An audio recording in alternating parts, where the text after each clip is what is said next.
Pradeep Eshwar ಅನುಮೋದಿಸಿ.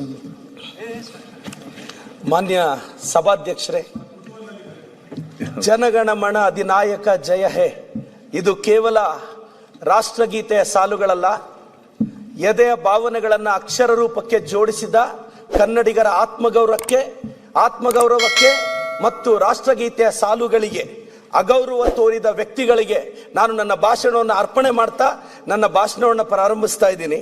So ರಾಜ್ಯಪಾಲರು ಓದಿದ್ದಾರೆ ಸಂಪೂರ್ಣವಾಗಿ ಎನ್ನಲಾದ ಭಾಷಣದಲ್ಲಿರೋ ಕೆಲವು ವಿಚಾರಗಳನ್ನ ನಾನು ಪ್ರಸ್ತಾಪಿಸಿ ಕೊನೆಯದಾಗ ಅಭಿನಂದನೆ ಸಲ್ಲಿಸ್ತೀನಿ. ಸಭಾಧ್ಯಕ್ಷರೇ, ನಾವು ಈ ಸ್ಪೀಚ್ ನ ಮಹಾತ್ಮ ಗಾಂಧಿಯವರ ಹೆಸರಿಂದ ಪ್ರಾರಂಭಿಸಿದ್ವಿ. ಮಹಾತ್ಮ ಗಾಂಧಿಯವರು ಸೌತ್ ಆಫ್ರಿಕಾಲಿದ್ದಾಗ ಒಂದು ಬ್ರಿಟಿಷ್ ಅಧಿಕಾರಿ ಅವರಿಗೆ ಅವಮಾನ ಮಾಡಿದ್ರೆ ಟ್ರೈನಿಂದ ಆಚೆ ಕಳಿಸಿದ್ರೆ ಆಗ ಮಹಾತ್ಮ ಗಾಂಧಿ ಹೇಳ್ತಾರೆ, you thrown out of me a train, I will kick out of you my country ಅಂತ ಮಹಾತ್ಮ ಗಾಂಧಿ ಅವರು ಹೇಳಿ ಭಾರತಕ್ಕೆ ವಾಪಸ್ ಬರ್ತಾರೆ. ಅಂತ ಶ್ರೇಷ್ಠ ವ್ಯಕ್ತಿ ಮಹಾತ್ಮ ಗಾಂಧಿ ಇದ್ದಂತ ಪಕ್ಷದ ಶಾಸಕ ನಾನು ಅನ್ನೋದು ನನ್ನ ಗೌರವ. 1885ರಲ್ಲಿ ಗೋಕುಲ್ದಾಸ್ ತೇಜ್ಪಾಲ್ ಕಾಲೇಜಲ್ಲಿ ಪ್ರಾರಂಭವಾದ ಇಂಡಿಯನ್ ನ್ಯಾಷನಲ್ ಕಾಂಗ್ರೆಸ್ 72 ಜನ ಪಾರ್ಟಿಸಿಪೇಟ್ ಮಾಡಿದ್ರು. ಇವತ್ತು ಕೋಟ್ಯಾಂತರ ಬದುಕಲ್ಲಿ ಬೆಳಕಾಗಿದೆ. ಅಂತ ಮಹಾತ್ಮ ಗಾಂಧಿಯವರು ದಲೈ ಲಾಮಾಗೆ ಇನ್ಸ್ಪಿರೇಷನ್, ನೆಲ್ಸನ್ ಮಂಡೇಲಾಗೆ ಇನ್ಸ್ಪಿರೇಷನ್, ಬಾರಕ್ ಒಬಾಮಾಗೆ ಇನ್ಸ್ಪಿರೇಷನ್, ದೊಡ್ಡ ದೊಡ್ಡ ವ್ಯಕ್ತಿಗಳ ಇನ್ಸ್ಪಿರೇಷನ್ ವ್ಯಕ್ತಿಯ ಹೆಸರನ್ನ ನಾವು Mahatma Gandhi national rural employment guarantee act ಅಂತ ಇಟ್ಟಿದ್ವಿ. ಅದರಿಂದ ಪ್ರಾರಂಭ ಆಗುತ್ತೆ. ಈ ಭಾಷಣದಲ್ಲಿ ನಾವೇನೆಲ್ಲ ಹಾಕಿದ್ವಿ, ಸೆಂಟರ್ ಇಂದ ನಮ್ಗೆ ಆಗ್ತಿರೋ ಮೋಸ, GST ಅಲ್ಲಿ ಇನ್ಕಮ್ ಟ್ಯಾಕ್ಸ್, ಸೆಸ್ ಅಂತ ಯಾವ ತರ ರಾಜ್ಯಗಳನ್ನ ಲೂಟಿ ಮಾಡ್ತಿದೆ ಅಂತ ಹೇಳಿದ್ವಿ. ಸಭಾಧ್ಯಕ್ಷರೇ, ರಾಜ್ಯದ ಜನತೆಗೆ ಒಂದು ವಿಚಾರ ಹೇಳಕ್ ಬಯಸ್ತೀನಿ. ಇತ್ತೀಚಿನ ದಿನಗಳಲ್ಲಿ ಎಲ್ಲರೂ ಅನ್ಕೊಂತಾ ಇದ್ದಾರೆ ಬಿಗ್ ಬಾಸ್ ವಿನ್ನರ್ ಗಿಲ್ಲಿ ಅಂತ. ನಾನು ಹೇಳಕ್ ಬಯಸ್ತೇನೆ, ಬಿಗ್ ಬಾಸ್ ವಿನ್ನರ್ ಗಿಲ್ಲಿ ಅಲ್ಲ, ನಿರ್ಮಲಾ ಸೀತಾರಾಮನ್ ಮೇಡಮ್ ಅವರು. ಸಭಾಧ್ಯಕ್ಷರೇ, ಯಾಕೆ ಅಂತ ಹೇಳ್ತೀನಿ. ಕೊಟ್ಟಿರೋ 50 ಲಕ್ಷದಲ್ಲಿ 18% GST, 13% income tax, 4% cess, 52% Nirmala Sitharaman madam ಅವ್ರಿಗೆ ಹೋಗೋದ್ರಿಂದ ನಿಜವಾದ big boss winner Nirmala Sitharaman madam ಅವರು ಅಂತ ನಾನು ಹೇಳಕ್ ಬಯಸ್ತೀನಿ. ಸಭಾಧ್ಯಕ್ಷರೇ, ಪಾಪ ಮಂಡ್ಯ ಹುಡುಗರಿಗೆ ಹೋಗೋದು ಬರೀ 48%. ಅಂದ್ರೆ ಟ್ಯಾಕ್ಸೇಷನ್ ಸಿಸ್ಟಮ್ ಯಾವ ತರ ಕಾಮನ್ ಮ್ಯಾನ್ಗೆ ಸಮಸ್ಯೆ ಆಗ್ತಿದೆ ಅಂತ. ಸಭಾಧ್ಯಕ್ಷರೇ, Mahatma Gandhi national rural employment guarantee act ಇದ್ರಲ್ಲಿ ನಾವೇನ್ ಹೇಳಿದ್ವಿ, ಮೊದಲು 90-10 ರೇಷಿಯೋದಲ್ಲಿತ್ತು. 90% ಸೆಂಟ್ರಲ್ ಗವರ್ಮೆಂಟ್, 10% ಸ್ಟೇಟ್. ಇವತ್ತು ನಾರ್ತ್ ಈಸ್ಟ್ಗೆ ಆ ರೂಲ್ ಅಪ್ಲೈ ಆಗ್ತಿಲ್ಲ. ಇವತ್ತು ಬರೀ ಕರ್ನಾಟಕಕ್ಕೆ, ಸದರ್ನ್ ಸ್ಟೇಟ್ಸ್ಗೆ ಸೌತ್ ವರ್ಸಸ್ ನಾರ್ತ್ ತರ ಆಗೋಗಿದೆ. ಇವತ್ತು 60-40% ತಂದಿದ್ದಾರೆ. ಇವತ್ತು ಸ್ಟೇಟ್ ಮೇಲೆ ಹೊರೆ ಜಾಸ್ತಿ ಆಗ್ತಿದೆ, ಫೈನಾನ್ಷಿಯಲ್ ಬರ್ಡನ್ ಜಾಸ್ತಿ ಆಗ್ತಿದೆ. ಇದ್ರ ಬಗ್ಗೆ ಓದಿ ರಾಜ್ಯಪಾಲರೇ ಅಂತ ಕೇಳಿದ್ವಿ. ಅವರು ಓದಿದ್ದಾರೆ ಎನ್ನಲಾಗಿ ನಾವು ಭಾವಿಸ್ತಾ ಇದೀವಿ. ನಂತರ ಸಭಾಧ್ಯಕ್ಷರೇ, ನಾವು ಪ್ರಸ್ತಾಪಿಸ್ತಾ ಇರೋ ವಿಚಾರಗಳು ಇದರಲ್ಲಿ ಇವತ್ತು ಯಾಕೆ ಇದು ಅದೇನೋ ಅವ್ರು ಹೆಸರಿಟ್ಟಿದ್ದಾರೆ, ರಾಮ್ಜಿ ಅದೇನೋ ಹೆಸರಿಟ್ಟಿದ್ದಾರೆ. ಬಟ್ ನಾನು ಓದ್ದೆ ಅವ್ರು ಯಾಕೆ ರಾಮ್ಜಿ ಅಂತ ಹೆಸರಿಟ್ರು ಅಂತ. ನನಗೆ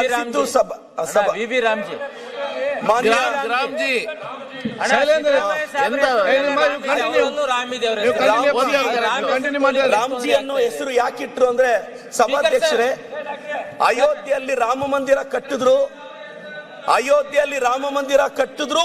ಅಯೋಧ್ಯೆಯಲ್ಲಿ ಶ್ರೀರಾಮಚಂದ್ರ ಇಂಡಿಯಾ ಕೂಟಕ್ಕೆ ಒಲಿದು ಬಿಟ್ರು.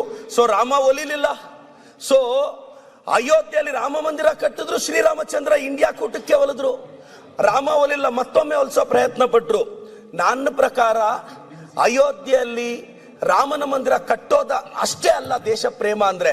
ಬಡವನ ಹೊಟ್ಟೆ ತುಂಬಿಸೋದು, ಹಸಿವು ನೀಗಿಸೋದು, ಬಡವನನ್ನ ಒಂದು ಸ್ವಾಭಿಮಾನಿಯಾಗಿ ಬದುಕಕ್ಕೆ ಪ್ರೇರೇಪಿಸೋದು. ಸಭಾಧ್ಯಕ್ಷರೇ, ಈ ಸಂದರ್ಭದಲ್ಲಿ ಹೇಳ್ತೀನಿ, ನನ್ನ ಪಾಲಿನ ಶ್ರೀರಾಮಚಂದ್ರ ನನ್ನ ಎಡಭಾಗದಲ್ಲಿರುವ ಎದೆಯಲ್ಲಿರುವವರು, ನಿಮ್ಮ ಬಲಭಾಗದಲ್ಲಿ ಕೂತಿರೋ ಸಿದ್ದರಾಮಯ್ಯನವರು ನನ್ನ ಪಾಲಿನ ಶ್ರೀರಾಮಚಂದ್ರ ಅಂತ ಹೇಳಕ್ ಬಯಸ್ತೀನಿ. ಸಭಾಧ್ಯಕ್ಷರೇ, ಯಾಕೆಂದ್ರೆ ಬಡವರ ಹೊಟ್ಟೆ ತುಂಬಿಸ್ತಿರೋ ರಾಮ ಸಿದ್ದರಾಮಯ್ಯ, ಅನ್ನರಾಮ ಅಂತ ಹೇಳಕ್ ಬಯಸ್ತೀನಿ. ಇವತ್ತು ಅನ್ನಭಾಗ್ಯ ಎಷ್ಟು ಬದುಕುಗಳಲ್ಲಿ, ಎಷ್ಟು ಮನೆಗಳಲ್ಲಿ ಸೆಕೆಂಡ್ ಲೈನ್ ಜೋಡಿಸಿದ್ದೀನಿ. ಸಭಾಧ್ಯಕ್ಷರೇ, ಅದು ಬರೋವರೆಗೂ ಬಿಜೆಪಿ ಸ್ನೇಹಿತರು ಕಾಯ್ಬೇಕು ಅನ್ನೋದು ನನ್ನ ವಿನಂತಿ. ನಾನು ಸಭಾಧ್ಯಕ್ಷರೇ, ಇವತ್ತು ಗೃಹಲಕ್ಷ್ಮಿನ, ನಮ್ಮ ಪಂಚ ಗ್ಯಾರಂಟಿಗಳನ್ನ ಕಿಂಗ್ಸ್ ಕಾಲೇಜ್ ಅವರು ಹೇಳಿದ್ದಾರೆ, revolutionary changes in grass root administration ಅಂತ ಹೇಳಿದ್ದಾರೆ. ಇವತ್ತು ದೊಡ್ಡ ದೊಡ್ಡ ಯೂನಿವರ್ಸಿಟಿಗಳು ನಮ್ಮ ಗ್ಯಾರಂಟಿನ ಇನ್ಸ್ಪಿರೇಷನ್ ಆಗಿ ತಗೊಂಡಿದೆ. ವೆಸ್ಟರ್ನ್ ಯೂನಿವರ್ಸಿಟಿಗೆ ಕರ್ನಾಟಕದ ಗ್ಯಾರಂಟಿಗಳ ಇನ್ಸ್ಪಿರೇಷನ್. ಇವತ್ತು ಗೃಹಲಕ್ಷ್ಮಿ, ಗೃಹ ಜ್ಯೋತಿ ಇಂಥ ಯೋಜನೆಗಳಿಂದ ನಾವು ಪ್ರತಿ ಮನೆಗೂ ರೀಚ್ ಆಗ್ತಿದೀವಿ. ಸಭಾಧ್ಯಕ್ಷರೇ, ಹೊಟ್ಟೆ ಹಸಿವು ತುಂಬಿಸೋದು ಈ ಜಗತ್ತಿನ ಶ್ರೇಷ್ಠ ಕಾರ್ಯ. ಹೊಟ್ಟೆ ಹಸಿವನ್ನ ತುಂಬಿಸೋದು ಶ್ರೇಷ್ಠ ಕಾರ್ಯ. ಅನ್ನಭಾಗ್ಯ ಈ ದೇಶದ ಫುಡ್ ಸೆಕ್ಯೂರಿಟಿ ಬಿಲ್ಗೂ ಇನ್ಸ್ಪಿರೇಷನ್. ಅಂತ ಬಿಲ್ ತಂದಾಗ ಅದಕ್ಕೆ ದೊಡ್ಡ ಸ್ಫೂರ್ತಿ ನಮ್ಮ ಸಿದ್ದರಾಮಯ್ಯ ಸಾಹೇಬರು ಮತ್ತೆ ನಮ್ಮ ಡಿ ಕೆ ಶಿವಕುಮಾರ್ ಸಾಹೇಬ್ರ ಸರ್ಕಾರ ಅಂತ ನಾನು ಹೇಳೋದಕ್ಕೆ ಗೌರವದಿಂದ ಹೇಳಕ್ ಬಯಸ್ತೇನೆ. ಸಭಾಧ್ಯಕ್ಷರೇ, ನಾವು ಈ ಸ್ಪೀಚ್ ಅಲ್ಲಿ ಗವರ್ನರ್ ಅವ್ರಿಗೆ ನಾವು ಬಹಳಷ್ಟು ವಿಚಾರಗಳನ್ನ ಹೇಳಿದ್ವಿ. ಸರ್, ಸೆಂಟರ್ ಇಂದ ನಮ್ಗೆ ಏನೇನ್ ಆಗ್ತಿದೆ, ಭದ್ರಾ ಮೇಲ್ದಂಡೆ ಯೋಜನೆಯಲ್ಲಿ 5300 ಕೋಟಿ ಕೊಡಿ ಅಂದ್ವಿ, ಕೊಡ್ಲಿಲ್ಲ ಸಭಾಧ್ಯಕ್ಷರೇ. ಈ ನೋವನ್ನು ನಾವೆಲ್ಲ ಹೇಳೋದು ಗವರ್ನರ್ ಮುಖಾಂತರ. ಅವ್ರ ಸ್ಪೀಚ್ ಅಲ್ಲಿ ಹೇಳಿದ್ವಿ, ನಾವೇನು ನೆಗೆಟಿವ್ ಹೇಳಿರ್ಲಿಲ್ಲ. 15th ಫೈನಾನ್ಸ್ ಕಮಿಷನ್ ಅಲ್ಲಿ ವಿಶೇಷ ಅನುದಾನ ಕೊಡಿ ಅಂತ 5495 ಕೋಟಿ ಕೇಳಿದ್ವಿ, 1 ರೂಪಾಯಿ ಕೊಡ್ಲಿಲ್ಲ ಸಭಾಧ್ಯಕ್ಷರೇ. ನಮ್ GST ದುಡ್ಡನ್ನ ನಮಗ್ ವಾಪಸ್ ಕೊಡಲ್ಲ. ಇನ್ಕಮ್ ಟ್ಯಾಕ್ಸ್ ಅಂತಾರೆ, ಸೆಸ್ ಅಂತಾರೆ, ಹೊಸ ಯೋಜನೆ ಅಂತಾರೆ, ಹೆಸರುಗಳು ಮಾತ್ರ ಬದಲಿಸ್ತಾ ಇದ್ದಾರೆ. ಇವತ್ತು 50,000ಕ್ಕೂ ಹೆಚ್ಚು ಕೋಟಿಗಳು ಏನಿದೆ, ಇವತ್ತು 1 ಲಕ್ಷ ಕೋಟಿಗೂ ಹೆಚ್ಚು ಇವತ್ತು ನಾವು ಗ್ಯಾರಂಟಿಗಳು ಖರ್ಚು ಮಾಡಿದೀವಿ. ಆದ್ರೂ ಅಭಿವೃದ್ಧಿಯ ವೇಗ ನಿಂತಿಲ್ಲ. ಅಭಿವೃದ್ಧಿಗೆ ಹಣ ಇಲ್ದಿದ್ರೆ ಪೆರಿಫೆರಲ್ ರಿಂಗ್ ರೋಡ್ ಆಗ್ತಿತ್ತಾ, ಮೆಟ್ರೋಗೆ DPR ಬರ್ತಿತ್ತಾ, ಇವತ್ತು ಗ್ಯಾರಂಟಿಗಳನ್ನ ಯಶಸ್ವಿಯಾಗಿ ಕೊಡ್ತಿದ್ವಾ, ಪ್ರಗತಿ ಪಥ ಬರ್ತಿತ್ತಾ? ಹಳ್ಳಿ ಜನಕ್ಕೆ ಇವತ್ತು ಕಾಂಗ್ರೆಸ್ ಸರ್ಕಾರ ಒಂದು ಭರವಸೆ ಮೂಡಿಸಿದೆ. ನಮಗಾಗ್ತಿರೋ ಅನ್ಯಾಯನ ನಾವು ಹೇಳ್ಕೊಂತ ಇದೀವಿ ಸಭಾಧ್ಯಕ್ಷರೇ.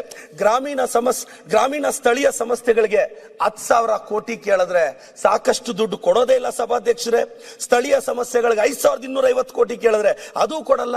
ಕೇಂದ್ರ ಸರ್ಕಾರ ನಮಗ್ ಮೋಸ ಮಾಡ್ತಾನೆ ಬರ್ತಿದೆ. ನಾವು ಹೋಗಿ ದೆಹಲಿ ಅಂಗಳದಲ್ಲಿ ಕೇಳಿದ್ವಿ, ಈ ಸದನದಲ್ಲಿ ಕೇಳದೆ ಮತ್ತೆಲ್ಲಿ ಕೇಳೋ ಸಾಧ್ಯ? ನಮ್ಮ ಗವರ್ನರ್ ಸ್ಪೀಚ್ ಅಲ್ಲಿ ಇಷ್ಟೆಲ್ಲಾ ವಿಚಾರಗಳು ಬರ್ಕೊಟ್ಟಿದ್ವಿ ಸಭಾಧ್ಯಕ್ಷರೇ. ನಾವು ಇದನ್ನೇ ಇನ್ನೇನು ಹೇಳಿರಲ್ಲ. SC ST ಗಳಿಗೆ ಅವ್ರ ಎಂಪವರ್ಗೆ ನರೇಗಾ ಆಕ್ಟ್ ಅಲ್ಲಿ 33% ವುಮೆನ್ ಪಾರ್ಟಿಸಿಪೇಷನ್ ಇರಬೇಕು. ಇವತ್ತು ಕರ್ನಾಟಕದಲ್ಲಿ ಮೋರ್ ದೆನ್ 50% ವುಮೆನ್ ಪಾರ್ಟಿಸಿಪೇಷನ್ ಇದೆ. ಮಹಿಳಾ ಸಬಲೀಕರಣ. ಇವತ್ತೊಂದು ಹೆಣ್ಣು ಮಗು ದೇವಸ್ಥಾನಕ್ಕೆ ಹೋಗ್ಬೇಕು ಅಂದ್ರೆ ನೆಮ್ಮದಿಯಾಗಿ ಹೋಗ್ತಾಳೆ, ಯಾಕೆಂದ್ರೆ ಬಸ್ ಅಲ್ಲಿ ಚಾರ್ಜ್ ಕೇಳಲ್ಲ ಸಭಾಧ್ಯಕ್ಷರೇ.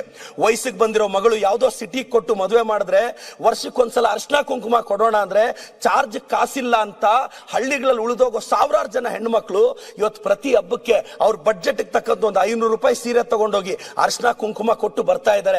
ಆ ಹೆಣ್ಣು ಮಕ್ಕಳ ನಗುವಿಗೆ ಕಾರಣ ಆಗಿದ್ದು ನನ್ನ ಸರ್ಕಾರ, ಕಾಂಗ್ರೆಸ್ ಸರ್ಕಾರ, ಮಹಾತ್ಮ ಗಾಂಧಿ ಗುರುತಿಸಿಕೊಂಡ ನನ್ನ ಕಾಂಗ್ರೆಸ್ ಸರ್ಕಾರ ಅಂತ ಹೇಳಕ್ ಇಷ್ಟಪಡ್ತೀನಿ ಸಭಾಧ್ಯಕ್ಷರೇ. 1915ರಲ್ಲಿ ಮಹಾತ್ಮ ಗಾಂಧಿ ಅವರು ನಮ್ಮ ಪಕ್ಷದಲ್ಲಿ ಒಂದು ಮಾಸ್ ಪೊಲಿಟಿಕಲ್ ಮೂವ್ಮೆಂಟ್ ಮಾಡಿದ್ರು.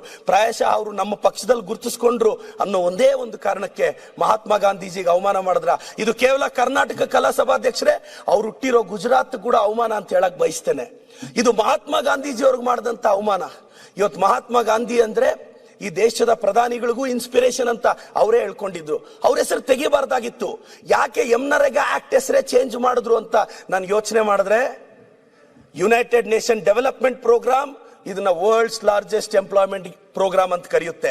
ಇಂಟರ್ನ್ಯಾಷನಲ್ ಲೇಬರ್ ಆರ್ಗನೈಸೇಷನ್ ಇದನ್ನ ಹೊಗಳುತ್ತೆ. ಪ್ರಪಂಚದಲ್ಲಿ ಎಲ್ಲೋದ್ರೂ ನರೇಗಾ ಲಾರ್ಜೆಸ್ಟ್ ಆಕ್ಟ್ ಅಂತ ಹೊಗಳ್ತಾರೆ. ಮೋಸ್ಟ್ಲಿ ಇದೆಲ್ಲ ಕೇಳ್ತಾ ನಮ್ಮ ವಿರೋಧ ಪಕ್ಷದಲ್ಲಿರೋ ಸ್ನೇಹಿತರಿಗೆ ಏನಪ್ಪಾ, ಪ್ರತಿ ಕಡೆ 2005 ಅಲ್ಲಿ UPA 1 ಅಲ್ಲಿ ಇವ್ರು ತಂದಂತ ಕಾರ್ಯಕ್ರಮನ ಈ ಪ್ರಕಾರ ಹೆಸರು ಚೇಂಜ್ ಮಾಡಬೇಡ. ಯಾಕೆಂದ್ರೆ ಸಭಾಧ್ಯಕ್ಷರೇ, ಈ ದೇಶಕ್ಕೆ IIT ಕೊಟ್ಟಿದ್ ನಾವು, ಏಮ್ಸ್ ಕೊಟ್ಟಿದ್ ನಾವು, ಇಸ್ರೋ ಕಟ್ಟಿದ್ ನಾವು, ಊರಿಗೆ ರಸ್ತೆ ಹಾಕಿದ್ ನಾವು, ಶಾಲೆ ಕಟ್ಟಿದ್ ನಾವು, ಹಳ್ಳಿಗೆ ಹೆಸರಿಟ್ಟಿದ್ ನಾವು. ಲಾಸ್ಟ್ ಅಲ್ಲಿ ಫಾಲ್ ಸೀಲಿಂಗ್ ಮಾಡಿದ್ದೆಲ್ಲ ನಾವೇ ಅಂದ್ರೆ ನೋವಾಗುತ್ತಲ್ಲ ಸಭಾಧ್ಯಕ್ಷರೇ? ಖಂಡಿತವಾಗೂ ನೋವಾಗುತ್ತೆ ಸಭಾಧ್ಯಕ್ಷರೇ. IIT ಕೊಟ್ಟಿದ್ದು, ಏಮ್ಸ್ ಕೊಟ್ಟಿದ್ದು, ಇಸ್ರೋ ಕೊಟ್ಟಿದ್ದು ಎಲ್ಲವೂ ಕೊಟ್ಟು ಲಾಸ್ಟ್ ಅಲ್ಲಿ ಫಾಲ್ ಸೀಲಿಂಗ್ ಮಾಡಿ ಇಷ್ಟು ಕಟ್ಟಡ ನಾವೇ ಕಟ್ಟಿದ್ದು ಅಂದ್ರೆ ಈ ಪ್ರೊಜೆಕ್ಷನ್. ಸಭಾಧ್ಯಕ್ಷರೇ, ತಾವೆಲ್ಲ ಕಾರ್ಯಕ್ರಮಗಳನ್ನ ಒಂದ್ಸಲ ಗಮನಿಸಿ. ಎಲ್ಲ ಹೆಸರು ಚೇಂಜ್ ಮಾಡಿದ್ದೆ, ಯಾವುದೂ ಹೊಸ ಪ್ರೋಗ್ರಾಮ್ ಇಲ್ಲ. ನಾವೇನ್ ಕಾರ್ಯಕ್ರಮಗಳಿಟ್ಟಿದ್ವಿ ಅದಕ್ಕೆ ನೇಮ್ ಚೇಂಜ್ ಮಾಡ್ಬಿಡೋದು, ಕ್ರೆಡಿಟ್ ತಗೊಳ್ಳೋದು. ನ್ಯಾಷನಲ್ ಸೆಕ್ಯೂರಿಟಿ, ನಾನು ಎಲ್ರಿಗೂ ಒಂದೇ ಒಂದು ಹೇಳಕ್ ಇಷ್ಟಪಡ್ತೀನಿ ಸಭಾಧ್ಯಕ್ಷರೇ. ಇವತ್ತು SC ST ಅಭಿವೃದ್ಧಿಗೆ ಇವತ್ತು ಮೆಟ್ರಿಕ್ ಪೂರ್ವ ಹಾಸ್ಟೆಲ್, ಮೆಟ್ರಿಕ್ ನಂತರದ ಹಾಸ್ಟೆಲ್ಗಳು ಇವತ್ತು ಅವ್ರ ಅಭಿವೃದ್ಧಿಗೆ ನನ್ನ ಸರ್ಕಾರ ಶ್ರಮಿಸ್ತಾ ಇದೆ. ಅದು ತಪ್ಪ ಸಭಾಧ್ಯಕ್ಷರೇ? ರೂರಲ್ ಕನೆಕ್ಟಿವಿಟಿಗೆ, ಇವತ್ತು ಅಭಿವೃದ್ಧಿಗೆ ನನ್ನ ಸರ್ಕಾರ ತುಂಬಾ ಫಂಡ್ ಕೊಡ್ತಿದೆ. ಇವತ್ತು ಗೊತ್ತಿರ್ಬೇಕು ಸಭಾಧ್ಯಕ್ಷರೇ, ಲೈವ್ ಸ್ಟಾಕ್ ಹೆಲ್ತ್ ಅಲ್ಲಿ ಕರ್ನಾಟಕ ನಂಬರ್ 1. ಯಾಕೆಂದ್ರೆ 379.63 ಲಕ್ಷ ಕ್ಯಾಟಲ್ಸ್ಗೆ ನಾವು ವ್ಯಾಕ್ಸಿನೇಟ್ ಮಾಡಿ ಇವತ್ತು ಕರ್ನಾಟಕ ನಂಬರ್ 1 ಇದೀವಿ. ಇವತ್ತು ಹಾರ್ಟಿಕಲ್ಚರಲ್ ನಂಬರ್ 1 ನನ್ನ ಸರ್ಕಾರ, ನನ್ನ ಜಿಲ್ಲೆ ಚಿಕ್ಕಬಳ್ಳಾಪುರ ಸಭಾಧ್ಯಕ್ಷರೇ. ಸರ್ ಎಂ ವಿಶ್ವೇಶ್ವರಯ್ಯಗೆ ಜನ್ಮ ಕೊಟ್ಟ ಜಿಲ್ಲೆ ನಮ್ಮ ಸರ್ಕಾರ. ನಾನು ನಮ್ಮ ಸರ್ಕಾರ ಭಾಷೆಗೆ ಮೀರಿದ್ದು ಭಾವನೆಗಳು. ಸಭಾಧ್ಯಕ್ಷರೇ, ಇವತ್ತು ನಮ್ಮ ಸರ್ಕಾರದಲ್ಲಿ ನನ್ನ ಜಿಲ್ಲೆಗೆ ಸರ್ ಎಂ ವಿಶ್ವೇಶ್ವರಯ್ಯ ಹುಟ್ಟಿದ ಜಿಲ್ಲೆ, ಕಾಲಜ್ಞಾನಿ ಕೈವಾರ ತಾತಯ್ಯ ನಡೆದಾಡಿದ ಜಿಲ್ಲೆಗೆ ಇವತ್ತು ಸಾವಿರಾರು ಕೋಟಿ ಅನುದಾನವನ್ನ ನನ್ನ ಸರ್ಕಾರ ಕೊಟ್ಟಿದೆ. ನನ್ನ ಪಾಲಿನ ಶ್ರೀರಾಮಚಂದ್ರ ಸಿದ್ದರಾಮಯ್ಯ ಸಾಹೇಬರು ಕೊಟ್ಟಿದ್ದಾರೆ. ಇವತ್ತು ಅಭಿವೃದ್ಧಿ ಕಾಸಿಲ್ಲ, ಗ್ಯಾರಂಟಿ ಯೋಜನೆಗಳಿಗೆ ದುಡ್ಡು ಆಗೋಗ್ತಿದೆ ಅಂತ ನನ್ನ ಸ್ನೇಹಿತರು ಬಹಳಷ್ಟು ಜನ ಹೇಳ್ತಿರ್ತಾರೆ. ಬಹಳಷ್ಟು ಜನಕ್ಕೆ ಗೊತ್ತಿರಬೇಕು, ಇವತ್ತು ನನ್ನ ಸರ್ಕಾರ ರಾಮನಗರ ಶಿಡ್ಲಘಟ್ಟಾಗೆ 400 ಕೋಟಿ ಕೊಟ್ಟಿದ್ದೀವಿ. ಕಾಸಿಲ್ದೇನೆ ಕೊಡಕ್ಕಾಗಲ್ಲ ಸಭಾಧ್ಯಕ್ಷರೇ. ಶುಗರ್ ಕೇನ್ ಪ್ರೊಡಕ್ಷನ್ ಅಲ್ಲಿ ಕರ್ನಾಟಕ 3ನೇ ಸ್ಥಾನ. ಶುಗರ್ ಕೇನ್ ರೈತರ ಪರವಾಗಿ ನಮ್ಮ ಸರ್ಕಾರ ನಿಲ್ತು, ಅವ್ರ ಪರವಾಗಿ ನಾವಿದೀವಿ ಅಂತ ಧೈರ್ಯ ತುಂಬಿದ್ವಿ. ಇವತ್ತು ಇಷ್ಟೇ ಅಲ್ಲ, ಬಹಳಷ್ಟು ಯೋಜನೆಗಳಲ್ಲಿ ನಾವಿದೀವಿ. 9,000 ಬೋರ್ವೆಲ್ಗಳು ನಮ್ಮ ಸರ್ಕಾರದಲ್ಲಿ ಬಡವರಿಗೋಸ್ಕರ, ವಿಶೇಷವಾಗಿ SC ST ಗೋಸ್ಕರ. ಇವತ್ತು ಬಾಬಾ ಸಾಹೇಬ್ ಅಂಬೇಡ್ಕರ್ ಅವರು ಬರೆದಿರೋ ಸಂವಿಧಾನ ನಮ್ಮ ಸ್ಫೂರ್ತಿ. ಬಾಬಾ ಸಾಹೇಬ್ ಅಂಬೇಡ್ಕರ್ ಅವರು ನಮಗೆ ಆದರ್ಶ. 2 ವರ್ಷ 11 ತಿಂಗಳು 18 ದಿನ ಟೈಮ್ ತಗೊಂಡು 1946 ಡಿಸೆಂಬರ್ 9 ಇಂದ 1949 ನವೆಂಬರ್ 26 ವರೆಗೂ ಈ ಡ್ಯೂರೇಷನ್ ಅಲ್ಲಿ ಸಂವಿಧಾನ ಬರೆಯುವಾಗ ಡ್ರಾಫ್ಟಿಂಗ್ ಕಮಿಟಿ ಚೇರ್ಮನ್ ಆಗಿದ್ರು ಬಾಬಾ ಸಾಹೇಬ್ ಅಂಬೇಡ್ಕರ್ ಅವರು. ಅವ್ರು ಅವತ್ತೊಂದು ಮಾತು ಹೇಳ್ತಾರೆ ಸಭಾಧ್ಯಕ್ಷರೇ, ಡ್ರಾಫ್ಟಿಂಗ್ ಕಮಿಟಿಯಲ್ಲಿ ಆರ್ಟಿಕಲ್ 143, ಇವಾಗ ಅದು ಆರ್ಟಿಕಲ್ 163 ಆಗಿದೆ. ಆರ್ಟಿಕಲ್ 163 ಅಲ್ಲಿ ಗವರ್ನರ್ ರೋಲ್ ಬಗ್ಗೆ council of minister should aid and advise the governor ಅಂತ ಒಂದು ಸಾಲಿದೆ. ಆದ್ರೆ ಇವತ್ತು ಡ್ರಾಫ್ಟ್ ಅಲ್ಲಿ ಅದು 143 ಅಲ್ಲಿ ಇತ್ತು ಸಭಾಧ್ಯಕ್ಷರೇ. ಅವತ್ತು ಡ್ರಾಫ್ಟಿಂಗ್ ಕಮಿಟಿಯಲ್ಲಿ 7 ಜನ ಸದಸ್ಯರಿದ್ರು. ಅದ್ರಲ್ಲಿ ಪ್ರತಿಯೊಬ್ರು ಹೇಳ್ತಾರೆ, ಮುನ್ಷಿ ಅವರು ಹೇಳ್ತಾರೆ, ಗವರ್ನರ್ ಅವರು ಸೆಂಟರ್ನ ಏಜೆಂಟ್ ಆಗಿರಬಾರ್ದು ಅಂತ. ಆ ಡ್ರಾಫ್ಟಿಂಗ್ ಕಮಿಟಿಯಲ್ಲಿ ಡಿಸ್ಕಸ್ ಆಗಿದ್ದು ಸಭಾಧ್ಯಕ್ಷರೇ. 3 ಡ್ರಾಫ್ಟ್ ಮೀಟಿಂಗ್ ಆಗುತ್ತೆ. ಆದ್ರೆ ನೋವಿನ ಸಂಗತಿ ಏನು ಅಂದ್ರೆ, ಇಷ್ಟೆಲ್ಲ ಜನಪರ ಯೋಜನೆಗಳನ್ನ ನನ್ನ ರಾಜ್ಯಪಾಲದ ರಾಜ ಅಂತ ನಾನು ಭಾವಿಸಿದ್ದೀನಿ. ಚಿಕ್ಕ ವಯಸ್ಸಿಂದ ರಾಜ್ಯಪಾಲರ ಹುದ್ದೆಯನ್ನು ಗೌರವಿಸಿದ್ದೀನಿ, ಇವತ್ತು ಗೌರವಿಸ್ತೀನಿ. ಆದ್ರೆ ಇಷ್ಟೆಲ್ಲ ಫ್ಯಾಕ್ಟ್ಸ್ ನ ರಾಜ್ಯದ ಜನತೆಗೆ ನನ್ನ ರಾಜ್ಯಪಾಲರು ಹೇಳಲಿಲ್ವೇ ಅನ್ನೋದೇ ಬೇಸರದ ಸಂಗತಿ. ಇವತ್ತು ಅವರಿಗೆ ವಂದನೆಗಳನ್ನ ಮತ್ತಷ್ಟು ಮಗದಷ್ಟು ಕೊಡೋದಕ್ಕಿಂತ ಮುಂಚೆ ಇವತ್ತು ಪೆನ್ಷನ್ ಸ್ಕೀಮ್ ಅಲ್ಲಿ, ಇವತ್ತು ಪೆನ್ಷನ್ ನ ಎಕ್ಸಿಬಿಷನ್ ಅಲ್ಲಿ ನಾವು ನಂಬರ್ 1 ಇದೀವಿ ಕರ್ನಾಟಕ. ಗ್ಯಾರಂಟಿಗಳು ಎಷ್ಟು ಸ್ಟೇಟ್ಗಳಲ್ಲಿ ಇಂಪ್ಲಿಮೆಂಟ್ ಆಗಿದೆಯೋ ನಮ್ ಸ್ಟೇಟ್ ವಿ ಆರ್ ನಂಬರ್ 1 ಇದೀವಿ. ಇವತ್ತು ಟೆಕ್ನಾಲಜಿ, ಕನೆಕ್ಟಿವಿಟಿ, ಇವತ್ತು ಸಿಲಿಕಾನ್ ವ್ಯಾಲಿ ಆಫ್ ಇಂಡಿಯಾ ಅಂತಾರೆ, ಗಾರ್ಡನ್ ಸಿಟಿ ಆಫ್ ಇಂಡಿಯಾ ಅಂತ ಕರೀತಾರೆ, ಸೇಫೆಸ್ಟ್ ಸಿಟಿ ಆಫ್ ಇಂಡಿಯಾ ಅಂತ ಕರೀತಾರೆ. ಇಷ್ಟರಲ್ಲಿ ಇದಕ್ಕೆ ಬೆಂಗಳೂರು ಪಾತ್ರವಾಗಿದೆ ಅಂದ್ರೆ ನಮ್ಮ ಸರ್ಕಾರದ ಒಂದು ಪಾತ್ರ ಬಹಳ ದೊಡ್ಡದು ಸಭಾಧ್ಯಕ್ಷರೇ. ನಾನು ಒಂದು ಮಾತು ಹೇಳಕ್ ಇಷ್ಟಪಡ್ತೀನಿ ಸಭಾಧ್ಯಕ್ಷರೇ, ಕರ್ನಾಟಕ ಇಂಡಸ್ಟ್ರಿಯಲ್ ಪಾಲಿಸಿ ತಂದ್ವಿ. ಇನ್ವೆಸ್ಟ್ಮೆಂಟ್, ಎಕ್ಸ್ಪೆಂಡಿಚರ್ ಅಲ್ಲ, ಇನ್ವೆಸ್ಟ್ಮೆಂಟ್ ಅಂತ ಭಾವಿಸಿ ಅದನ್ನ ಡೆವಲಪ್ಮೆಂಟ್ಗೆ ಬಳಸೋದಕ್ಕೆ ನಾವು ಪ್ರಯತ್ನ ಪಡ್ತಿದೀವಿ. ಎಜುಕೇಶನ್ ಸೆಕ್ಟರ್ ಅಲ್ಲಿ ರೆವಲ್ಯೂಷನ್ ತರ್ತಿದ್ದಾರೆ ನನ್ನ ಸಚಿವರು. ಇವತ್ತು ಹೋಮ್ ಡಿಪಾರ್ಟ್ಮೆಂಟ್ ಇವತ್ತು ಕಳೆದ ಸರ್ಕಾರಗಳಿಗೆ ಹೋಲಿಸಿದ್ರೆ ನಮ್ಮ ಸರ್ಕಾರದಲ್ಲಿ ಇವತ್ತು ಸೇಫೆಸ್ಟ್ ಎನ್ವಿರಾನ್ಮೆಂಟ್ ಇದೆ. ಪ್ರತಿ ಸರ್ಕಾರದಲ್ಲೂ ಚಿಕ್ಕ ಪುಟ್ಟ ಸಮಸ್ಯೆಗಳಾಗ್ತವೆ, ಆದ್ರೆ ಇವತ್ತು ನಮ್ಮ ಸರ್ಕಾರದಲ್ಲಿ ಇವತ್ತು ಬ್ಯಾಂಗ್ಳೂರ್ ಕರ್ನಾಟಕ ಸೇಫೆಸ್ಟ್ ಅನ್ನೋ ಸಂದೇಶ ನಾವು ಸಾರ್ತಾ ಇದೀವಿ. ಗ್ಯಾರಂಟಿಗಳಿಗೆ ನಾನು ಮತ್ತೊಮ್ಮೆ ಮಗದೊಮ್ಮೆ ನಾನೆಲ್ಲ ನನ್ನ ಸ್ನೇಹಿತರಿಗೆ ಕಲ್ಯಾಣ ಕರ್ನಾಟಕದ ರೀಜನ್ಗೆ ಅಭಿವೃದ್ಧಿಗೋಸ್ಕರ 5,000 ಕೋಟಿ ನಮ್ಮ ಸರ್ಕಾರ, ನಮ್ಮ ಮುಖ್ಯಮಂತ್ರಿಗಳು ಕೊಟ್ಟಿದ್ದಾರೆ ಅನ್ನೋದು ನನಗೆ ಖುಷಿಯಾದ ವಿಚಾರ ಸಭಾಧ್ಯಕ್ಷರೇ. ಚೀಫ್ ಮಿನಿಸ್ಟರ್ ಇನ್ಫ್ರಾಸ್ಟ್ರಕ್ಚರ್ ಡೆವಲಪ್ಮೆಂಟ್ ಪ್ರೋಗ್ರಾಮ್ಗೆ 8,000 ಕೋಟಿ ಕೊಟ್ಟಿದ್ದಾರೆ. ಗ್ಯಾರಂಟಿಗಳಿಗೆಲ್ಲ ದುಡ್ಡು ಖಾಲಿ ಆಗಿದ್ರೆ ಇಷ್ಟೆಲ್ಲ ದುಡ್ಡು ಕೊಡೋ ಅವಶ್ಯಕತೆ ಸರ್ಕಾರದ ಹತ್ರ ಇರ್ತಿರ್ಲಿಲ್ಲ. ಇವತ್ತು ನಮ್ಮ ಸರ್ಕಾರ ಇವತ್ತೇನಿದೆ, ಇವತ್ತು ಬರೀ ಚೀಫ್ ಮಿನಿಸ್ಟರ್ ಇನ್ಫ್ರಾಸ್ಟ್ರಕ್ಚರ್ ಡೆವಲಪ್ಮೆಂಟ್ ಫಂಡ್ಗೆ 8,000 ಕೋಟಿ ಕೊಟ್ಟಿದ್ದೀವಿ ಸಭಾಧ್ಯಕ್ಷರೇ. ಇವತ್ತು ಸೋಷಿಯಲ್ ಸೆಕ್ಯೂರಿಟಿ ಸ್ಕೀಮ್, ಬಡವರಿಗೆ ಆಶಾ ಕಿರಣ ಆಗಿದ್ದೀವಿ. ಇವತ್ತು ಗೃಹಲಕ್ಷ್ಮಿ, ಗೃಹ ಜ್ಯೋತಿ. ಇವತ್ತು ನಾವು ಹಳ್ಳಿಗಳಲ್ಲಿ ಕೇಳ್ತಾ ಇರ್ತೀವಿ, ಪಾಪ ಕರೆಂಟ್ ಬಿಲ್ ಕಟ್ಟಕ್ ಕಾಸಿರಲ್ಲ ಅಂತ ಬಡವ್ರನ್ನ ನಾವು ಟಿವಿಯಲ್ಲೋ ಮಾಧ್ಯಮದಲ್ಲಿ ನೋಡ್ತಿರ್ತೀವಿ. ಇವತ್ತು ಪ್ರತಿ ಮನೆಗೂ ಜ್ಯೋತಿ ಆಗಿದೆ ನಮ್ಮ ಸರ್ಕಾರ. ಪ್ರತಿ ಗೃಹಲಕ್ಷ್ಮಿಯ ಮುಖದಲ್ಲಿ ಮಂದಹಾಸಕ್ಕೆ ಕಾರಣ ಆಗಿದೆ ನಮ್ಮ ಸರ್ಕಾರ.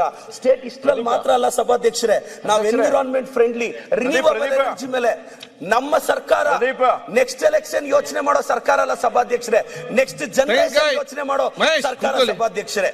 ನೆಕ್ಸ್ಟ್ ಜನರೇಷನ್ ಬಗ್ಗೆ ನಮ್ಮ ಮುಖ್ಯಮಂತ್ರಿಗಳಾಗ್ಲಿ, ನಮ್ಮ ಸರ್ಕಾರ ಆಗ್ಲಿ ನೆಕ್ಸ್ಟ್ ಜನರೇಷನ್ ಬಗ್ಗೆ ಯೋಚನೆ ಮಾಡ್ತಿದೆ. ನಾವೆಲ್ಲ ತೀರ್ಮಾನಗಳು ಯಾವುದು ನೆಕ್ಸ್ಟ್ ಎಲೆಕ್ಷನ್ ತಗೊಂತಿಲ್ಲ ಸಭಾಧ್ಯಕ್ಷರೇ. ಇವತ್ತು 4032 ಮೆಗಾವ್ಯಾಟ್ ಪವರ್ ಜನರೇಷನ್ ಮಾಡ್ತಿದೀವಿ, 28,000 ಮಿಲಿಯನ್ ಯೂನಿಟ್ ಎಲೆಕ್ಟ್ರಿಸಿಟಿನ ಜನರೇಟ್ ಮಾಡ್ತಿದೀವಿ.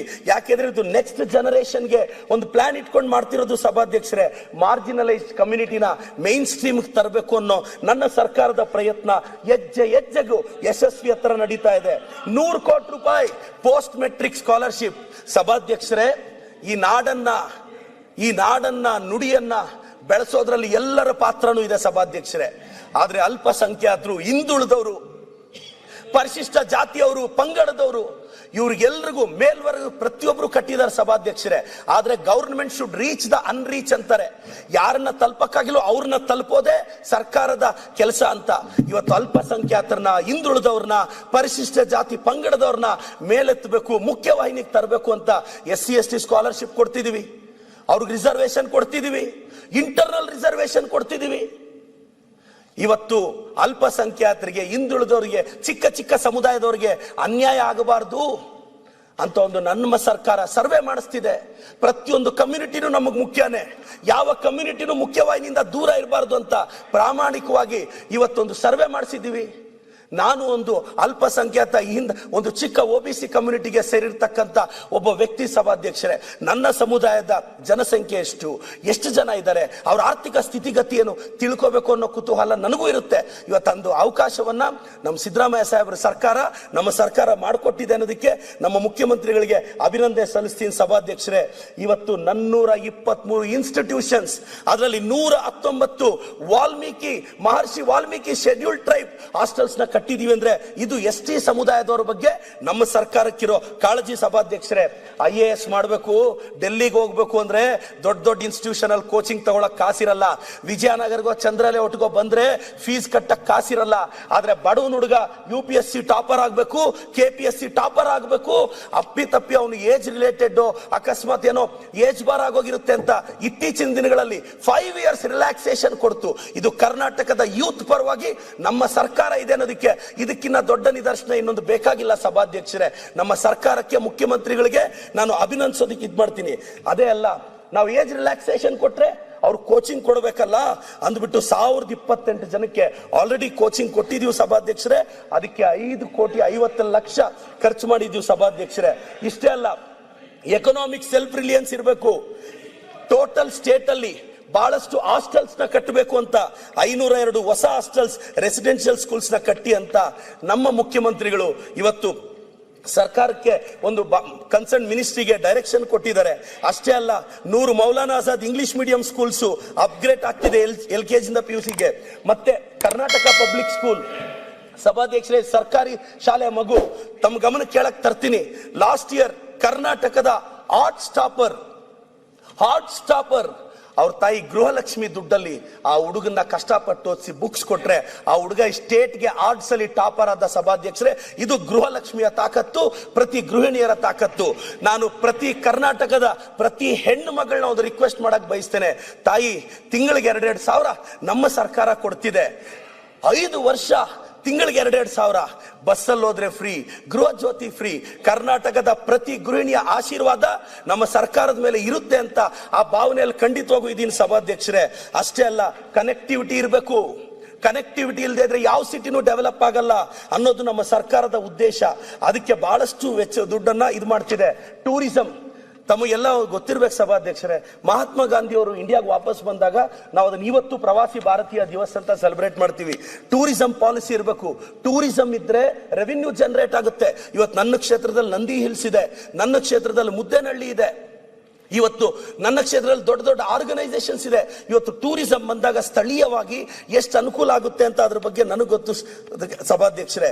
ಇವತ್ತು ಅಂತ ಟೂರಿಸಂ ಪಾಲಿಸಿನ 24 ಇಂದ 29ಗೆ ನಮ್ಮ ಸರ್ಕಾರ ತಂದಿದ್ದೀವಿ. ಕರ್ನಾಟಕ ಜ್ಞಾನ ಭಂಡಾರ ಮನುಸ್ಕ್ರಿಪ್ಟ್ಸ್ ಅಂಡ್ ಡಿಜಿಟಲೈಸೇಷನ್ ಬಿಲ್ 2025 ತಂದಿದ್ದೀವಿ. ಇನ್ನೊಂದು ಸಭಾಧ್ಯಕ್ಷರೇ, ಒಂದಲ್ಲ ಎರಡಲ್ಲ, ಇವತ್ತು KPS ಸ್ಕೂಲ್ನ ವಿದ್ಯಾರ್ಥಿಗಳನ್ನ, ಕನ್ನಡ ಮೀಡಿಯಂ ಸ್ಕೂಲ್ಸ್ನ ನನ್ನ ಸರ್ಕಾರದ ಎಫಿಷಿಯನ್ಸಿಗೆ 2 ವರ್ಷಗಳ ಹಿಂದೆ ಕರ್ನಾಟಕ ಸ್ಟೇಟ್ SSLC ಟಾಪರ್ ಒಂದು ಗವರ್ನಮೆಂಟ್ ಸ್ಕೂಲ್ ಹೆಣ್ಣು ಮಗು ಅಂತ ಹೇಳೋದಿಕ್ಕೆ ನನಗೆ ಗೌರವ ಇದೆ ಸಭಾಧ್ಯಕ್ಷರೇ. ಅಷ್ಟೇ ಅಲ್ಲ, ಇವತ್ತು ಬಹಳಷ್ಟು ವಿಚಾರಗಳಲ್ಲಿ ನನ್ನ ಸರ್ಕಾರ ಅಭಿವೃದ್ಧಿಯಲ್ಲಿ ನಿಂತಿದ್ದೀವಿ. ನನಗೊಂದೇ ಒಂದು ಶಾಸಕನಾಗಿ ಸಾಮಾನ್ಯನಾಗಿ ಯಾಕೆ ಕರ್ನಾಟಕದ ಮೇಲೆ ಕೇಂದ್ರಕ್ಕೆ ಎಷ್ಟು ಕೋಪ ಅನ್ನೋದೇ ಸಭಾಧ್ಯಕ್ಷರೇ. ಗುಜರಾತ್ಗೆ 3200 ಕಿಲೋಮೀಟರ್ ರಸ್ತೆ ಕೊಡ್ತಕ್ಕಂಥ ಕೇಂದ್ರ ಕರ್ನಾಟಕಕ್ಕೆ ಬರೀ 1800 ಕಿಲೋಮೀಟರ್ ಕೊಡುತ್ತೆ, ಮಹಾರಾಷ್ಟ್ರಕ್ಕೆ 12,000 ಕಿಲೋಮೀಟರ್ ಕೊಡುತ್ತೆ. ಇದು ಬೇಜಾರಾಗುತ್ತೆ ಸಭಾಧ್ಯಕ್ಷರೇ. ಸಹಾಯಧನ ಕೊಡಿ ಅಂತ ಕೇಂದ್ರ ಕೇಳಿದ್ರೆ ಬರೀ 6% ಕೊಡ್ತಾರೆ, ಉತ್ತರ ಪ್ರದೇಶಕ್ಕೆ 20% ಕೊಡ್ತಾರೆ. ಅದು ನೋವಿನ ಸಂಗತಿ. ಈಗ ಅಲಿಯನ್ಸ್ ಅಲ್ಲಿ ಇರ್ತಕ್ಕಂಥ ಆಂಧ್ರ ಪ್ರದೇಶ್ಗೆ 23% ಕೊಡ್ತಾರೆ. ಕರ್ನಾಟಕದಲ್ಲಿ ಅರ್ಧ ಇರೋ ಆಂಧ್ರ ಪ್ರದೇಶಿಗೆ 23% ಅಂತೆ. ಆಂಧ್ರದಲ್ಲಿ 2% ಕರ್ನಾಟಕಕ್ಕೆ ಬರೀ 6% ಅಂತೆ. ಸಭಾಧ್ಯಕ್ಷರೇ, ಇದೆಲ್ಲ ಸೆಂಟ್ರಲ್ ಗವರ್ಮೆಂಟ್ ವೆಬ್ಸೈಟ್ ಅಲ್ಲಿ ಇರೋ ಡೇಟಾ ಸಭಾಧ್ಯಕ್ಷರೇ. ರಿಸರ್ವ್ ಬ್ಯಾಂಕ್ ಆಫ್ ಇಂಡಿಯಾ ತನ್ನ ವೆಬ್ಸೈಟ್ ಅಲ್ಲಿ ಪಬ್ಲಿಷ್ ಮಾಡಿರೋ ಡೇಟಾ ಓದ್ತಿದ್ದೀನಿ ಸಭಾಧ್ಯಕ್ಷರೇ. ನಾನು ಇವತ್ತು ಎಲ್ಲದರಲ್ಲೂ ಕರ್ನಾಟಕಕ್ಕೆ ಮೋಸ ಆಗ್ತಿದೆ, ಕರ್ನಾಟಕಕ್ಕೆ ತೊಂದರೆ ಆಗ್ತಿದೆ. ಈ ನೋವನ್ನ ನಾವು ಯಾರ ಹತ್ರ ಹೇಳೋದು? ಕನ್ಸ್ಯೂಮರ್ ಪ್ರೈಸ್ ಇಂಡೆಕ್ಸ್ 2ರಿಂದ 4 ಇರ್ಬೇಕು ಸಭಾಧ್ಯಕ್ಷರೇ. ಕರ್ನಾಟಕ 2.34 ಕನ್ಸ್ಯೂಮರ್ ಪ್ರೈಸ್ ಇಂಡೆಕ್ಸ್ ಅಲ್ಲಿ ನಾವು ಕರೆಕ್ಟ್ ಆಗಿದ್ದೀವಿ ಕರ್ನಾಟಕದವರು. ಮಹಾರಾಷ್ಟ್ರ 0.89, ಗುಜರಾತ್ 0.58. ಗುಜರಾತ್ ಮಾಡಲ್ ಅಂತಲ್ಲ ಸಭಾಧ್ಯಕ್ಷರೇ, ಇದು ಸೆಂಟ್ರಲ್ ಗವರ್ಮೆಂಟ್ ಅವ್ರ ವೆಬ್ಸೈಟ್ ಅಲ್ಲಿ ತೆಗೆದಿದ್ದ ಸಭಾಧ್ಯಕ್ಷರೇ. ಕನ್ಸ್ಯೂಮರ್ ಪ್ರೈಸ್ ಇಂಡೆಕ್ಸ್ ಅಲ್ಲಿ 0.58 ಗುಜರಾತ್, ಉತ್ತರ ಪ್ರದೇಶ 1.71, ಅದು -1.71. ಆದ್ರೆ ಕರ್ನಾಟಕ 2.34. ಅಂದ್ರೆ ಪರ್ಚೇಸಿಂಗ್ ಪವರ್, ಇಂಡಿವಿಜುವಲ್ ಲಿಬರ್ಟಿ, ಪ್ರತಿಯೊಂದರಲ್ಲೂ ನಮ್ಮ ಸರ್ಕಾರ ಇವತ್ತು ಜನಪರವಾಗಿದೀವಿ ಸಭಾಧ್ಯಕ್ಷರೇ. ಇವತ್ತು ಫೈನಾನ್ಷಿಯಲ್ ಡಿಸಿಪ್ಲಿನ್ ಇಲ್ಲ ಅಂದ್ರೆ ಇಷ್ಟು ದೊಡ್ಡ ರಾಜ್ಯವನ್ನ ಮುನ್ನಡೆಸಕ್ಕಾಗಲ್ಲ ಸಭಾಧ್ಯಕ್ಷರೇ. ನಾವೀಗಾಗಲೇ 2.5 ವರ್ಷನ ಕಂಪ್ಲೀಟ್ ಮಾಡ್ತಾ ಬರ್ತಿದೀವಿ. ನನ್ನ ಮುಖ್ಯಮಂತ್ರಿಗಳಿಗೆ, ಉಪಮುಖ್ಯಮಂತ್ರಿಗಳಿಗೆ, ನನ್ನ ಸರ್ಕಾರಕ್ಕೆ ಮತ್ತೊಮ್ಮೆ ಮಗದೊಮ್ಮೆ ಧನ್ಯವಾದ ಹೇಳ್ತಾ ಇದ್ದೇನೆ. ರಾಜ್ಯದ ಜನತೆಗೆ ಒಂದು ರಿಕ್ವೆಸ್ಟ್ ಮಾಡ್ತೀನಿ ಸಭಾಧ್ಯಕ್ಷರೇ. ನರೇಗಾ ಅಂದ್ರೆ ಗ್ರಾಮೀಣ ಭಾಗವನ್ನ ರೂರಲಿ ಎಂಪವರ್ ಮಾಡೋದು. 2005 ಅಲ್ಲಿ ಈ ಆಕ್ಟ್ ನ ತಂದ್ವಿ ಸಭಾಧ್ಯಕ್ಷರೇ. 6 ಅಲ್ಲಿ ಇದು ಅಕ್ಸೆಪ್ಟ್ ಆಯ್ತು ಸಭಾಧ್ಯಕ್ಷರೇ. 9 ಅಲ್ಲಿ ನರೇಗಾನ Mahatma Gandhi national rural employment act ಅಂತ ಮಾಡಿದ್ವಿ ಸಭಾಧ್ಯಕ್ಷರೇ. ಪ್ರಾರಂಭದಲ್ಲಿ 200 ಡಿಸ್ಟ್ರಿಕ್ಟ್ ಅಲ್ಲಿ ಇತ್ತು ಸಭಾಧ್ಯಕ್ಷರೇ. ಅದು ಇವತ್ತು ಎಲ್ಲಾ ಜಿಲ್ಲೆಗೂ ಹೋಗಿದೆ. ಏಕಾಏಕಿ ಸ್ಟೇಟ್ಸ್ ಮೇಲೆ ಇಷ್ಟು ಬರ್ಡನ್ ಆಗ್ಬಿಟ್ರೆ ಈ ಕಾಯ್ದೆನ ಡೈಲ್ಯೂಟ್ ಮಾಡಬೇಕು ಅನ್ನೋ ಉದ್ದೇಶ ಬಿಟ್ಟು ಮತ್ತೇನೂ ಇಲ್ಲ ಸಭಾಧ್ಯಕ್ಷರೇ. ಇವತ್ತು ಈ ಕಾಯ್ದೆಯಿಂದ 1.5 ಲಕ್ಷ ಕೋಟಿ ಬೇಕು ಸಭಾಧ್ಯಕ್ಷರೇ. ಮೊದಲಿದ್ದ ಪಾಲಿಸಿಯಲ್ಲಿ 90-10 ರೇಷಿಯೋ ಆಗಿದ್ದಿದ್ರೆ ಸೆಂಟ್ರಲ್ ಗವರ್ಮೆಂಟ್ ಬೇರ್ ಮಾಡೋರು. ಇವತ್ತು 60-40 ರೇಷಿಯೋದಲ್ಲಿ ಪ್ರತಿ ಸ್ಟೇಟ್ಗಳನ್ನ. ಇನ್ನೊಂದು ಹೇಳಕ್ ಬಯಸ್ತೀನಿ ಸಭಾಧ್ಯಕ್ಷರೇ, ನರೇಗಾ ಅಲ್ಲಿ ಒಂದು ದಿನದ ಕೂಲಿ ಪಡೆದ್ರೆ ನಾವು ಕರ್ನಾಟಕದಲ್ಲಿ 370 ರೂಪಾಯಿ ಕೊಟ್ರೆ ಕೂಲಿ ಮಾಡೋರ್ಗೆ, ಗುಜರಾತ್ ಅಲ್ಲಿ ಬರೀ 270 ರೂಪಾಯಿ ಕೊಡ್ತಾರೆ ಸಭಾಧ್ಯಕ್ಷರೇ. ಯಾರು ಸಭಾಧ್ಯಕ್ಷರೇ ರೈತರ ಪರವಾಗಿರೋದು? ಕರ್ನಾಟಕ. ಇದು ಸೆಂಟ್ರಲ್ ಗವರ್ಮೆಂಟ್ ವೆಬ್ಸೈಟ್ ಅಲ್ಲೇ ಇದೆ. ಇನ್ನೊಂದು ಪದೇ ಪದೇ ರಾಜ್ಯಕ್ಕೆ ಅವಮಾನ ಆಗ್ತಿದೆ, ರಾಜ್ಯಕ್ಕೆ ಅವಮಾನ ಆಗ್ತಿದೆ. ರಿಪಬ್ಲಿಕ್ ಡೇ ಅಲ್ಲಿ ಸ್ತಬ್ಧ ಚಿತ್ರಗಳು 30 ಹೋಯ್ತು ಸಭಾಧ್ಯಕ್ಷರೇ. ಕರ್ನಾಟಕದ ಸ್ತಬ್ಧ ಚಿತ್ರವನ್ನ ಅಲ್ಲೆಲ್ಲೋ ಮೂಲೆಯಲ್ಲಿ ನಿಲ್ಲಿಸ್ಬಿಟ್ಟಿದ್ರು ಸಭಾಧ್ಯಕ್ಷರೇ. ಇದು ಅವಮಾನ ಅಲ್ವಾ ಕರ್ನಾಟಕಕ್ಕೆ? ಕರ್ನಾಟಕ ಸ್ತಬ್ಧ ಚಿತ್ರಕ್ಕೆ ಇವತ್ತು ಪೆರೇಡಲ್ಲಿ ಹೋಗೋ ಗೌರವನೂ ಇಲ್ವಾ? ಇವತ್ತು ಇದನ್ನ ಪ್ರಶ್ನೆ ಮಾಡೋದು ತಪ್ಪ ಸಭಾಧ್ಯಕ್ಷರೇ? ನಾನು ಮತ್ತೊಮ್ಮೆ ಮಗದೊಮ್ಮೆ ನಾನೆಲ್ರಿಗೂ ರಿಕ್ವೆಸ್ಟ್ ಮಾಡಕ್ಕೆ, ನನಗೆ ಮೊನ್ನೆ ಒಂದು ವಿತ್ ಆಲ್ ಡ್ಯೂ ರೆಸ್ಪೆಕ್ಟ್ ನನ್ನೆಲ್ಲ ಸ್ನೇಹಿತರಿಗೆ ನನಗೆ ಮೊನ್ನೆ ಒಂದು ಕನಸು ಬಂದಿತ್ತು ಸಭಾಧ್ಯಕ್ಷರೇ. ಆ ಕನಸಲ್ಲಿ ಏನಿತ್ತು ಅಂದ್ರೆ, ಆ ಕನಸನ್ನು ಹೇಳ್ಬಿಡ್ತೀನಿ ಸಭಾಧ್ಯಕ್ಷರೇ. ಕ್ವಶನ್ ಪೇಪರ್ ನಮ್ಮ ಟೀಚರ್ ನನಗೆ ಕೊಟ್ಟರು ಸಭಾಧ್ಯಕ್ಷರೇ. ಫಾದರ್ ಆಫ್ ನೇಷನ್ ಯಾರು ಅಂತ ನಾನು ಬರ್ದೆ ಸಭಾಧ್ಯಕ್ಷರೇ, ಮಹಾತ್ಮ ಗಾಂಧಿ ಅಂತ. ಇದೇ ಕ್ವಶನ್ ಪೇಪರು ಕನಸಲ್ಲಿ ಅಶೋಕ್ ಅಣ್ಣಗೆ ಅವ್ರ ಟೀಚರ್ ಕೊಡ್ತಾರೆ ಸಭಾಧ್ಯಕ್ಷರೇ. ಅಶೋಕ್ ಅಣ್ಣ ಅವ್ರಿಗೆ ಫಾದರ್ ಆಫ್ ನೇಷನ್ ಯಾರು ಅಂತ ಕೇಳಿದ್ರೆ ಲಾಸ್ಟ್ ವೀಕ್ ಆಗಿದ್ರೆ JP ನಡ್ಡಾಜಿ, ಈ ವೀಕ್ ಆಗಿದ್ರೆ ನಿತಿನ್ ನಬೀನ್ಜಿ ಅಂತ ಬರೀತಾರೆ ಸಭಾಧ್ಯಕ್ಷರೇ. ಇದು ಕನಸು ಸಭಾಧ್ಯಕ್ಷರೇ, ಇದು ಜಸ್ಟ್ ಕನಸು ಸಭಾಧ್ಯಕ್ಷರೇ. ಏನ್ ಸರ್ ಇದೆಲ್ಲ? ಇದೇ ಕನಸು ಸರ್, ಸಭಾಧ್ಯಕ್ಷ ಕನಸು ಸಭಾಧ್ಯಕ್ಷರೇ. ಇದೇ ಯತ್ನಾಳ್ ಸಾಹೇಬ್ರಿಗೆ ಪೇಪರ್ ಕೊಡ್ತೀನಿ ಸಭಾಧ್ಯಕ್ಷರೇ. Who is the father of nation ಅಂತ ಕೇಳಿದ್ರೆ ಯತ್ನಾಳ್ ಸಭಾಧ್ಯಕ್ಷರೇ. ಈ ಕನಸಲ್ಲಿ